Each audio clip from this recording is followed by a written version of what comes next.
Welcome to Self-Determination Theory, an introduction. This is an online course, and I'm Richard Ryan. I'm your instructor in this course, and it's co-sponsored by the University of Rochester and the Center for Self-Determination Theory. If you find your way here, you probably already know something about self-determination theory. You probably know it's a very broad theory of human motivation and wellness that has a lot of both basic and applied research.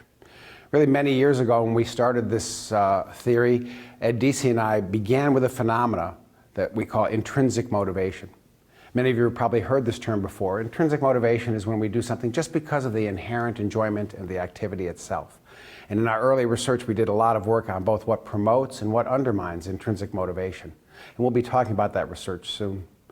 But we quickly moved from just the topic of intrinsic motivation to the broader field of motivation in general, and particularly extrinsic motivation. Extrinsic motivation is when we do those things that may not be inherently enjoyable, but we do them because there's a separate goal or outcome we'd like to achieve. Some kinds of extrinsic motivation come about from the outside, from pressures and controls that are besetting us, but some kinds of extrinsic motivation really come from within when we do something just because we think it's worthwhile or it has merit. And so we've studied this whole range of extrinsic motivations and how we can promote the more internalized forms of extrinsic motivations, the things we do because of value and merit. As we study these conditions that promote intrinsic motivation and well-internalized extrinsic motivation, we found that the very conditions that produce high-quality motivation also are associated with people's greatest experiences of wellness and satisfaction. And that led us to develop a theory of basic psychological needs that you'll be hearing about in this course. So these general topics in motivation and wellness led us to many, many other research topics. For instance, individual differences in motivation have been studied by SDT, the things that increase our vitality and drain our energy, the role of mindfulness in how we make decisions and choices in life, the kinds of motivations that are important in close relationships. We've studied life goals and how they affect people's happiness and how nature has an impact on our wellness. Even recently, a lot of work on the neuropsychology of motivation. So basic research has expanded quite a bit within this field, and you'll be hearing a lot about it. But if we were to think about why it is that SDT has grown so much over the past couple decades, it's really not just this basic research, it's really its applicability in the world. People can put SDT into practice.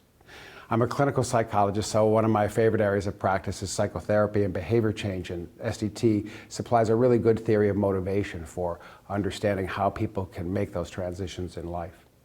But Ed Deasy and I, right from the very beginning, were applying SDT in classrooms and educational practice and school reform because of the importance of motivation in classrooms. In addition, SDT does a lot of work in organizations, in sport fields, in exercise areas, in media, in technology, in a whole variety of other areas because, in part, motivation applies to every form of human endeavor. And this is one of the reasons why we've seen SDT explode in the popular literature. There are all kinds of books that make SDT accessible to the public in many different ways. And part of this is just because of its usefulness in the everyday world. So this is an introduction to self-determination theory, and it's not really going to be a pop course or a workshop on how to be motivated. I'm not going to be Tony Robbins. I'm not going to teach you how to walk on hot coals or go around the world collecting Nobel Prizes.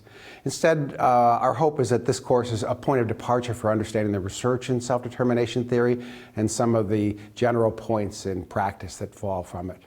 These lectures are not intended to give you a detailed account of the SDT concept, but just to illustrate some general principles of self-determination theory. And to do so, I'll be dipping into various research that I think illustrates the theory really well.